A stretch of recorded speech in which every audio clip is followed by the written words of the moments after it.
Kung para sa'yo, para sa'yo. Kung hindi para sa'yo, ano man ang gawin mong pilit, hindi mangyayaring para sa'yo. Mangyari man, ikalulungkot mo.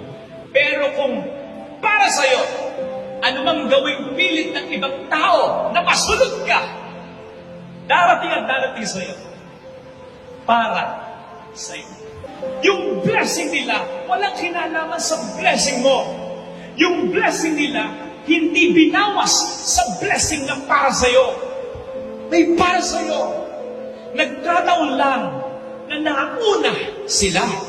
Pero wag ka, hindi mo alam kung anong pinagdaraanan nila. Kaya wag mo silang pakialaman.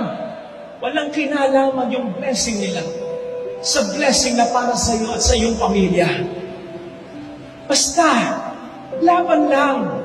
Hindi papayag ang Diyos na iba ay mayroong pagpapala samantalang ikaw forever na wala. Hindi ganun ang magulang sa kanyang anak. Ang Diyos pa kaya.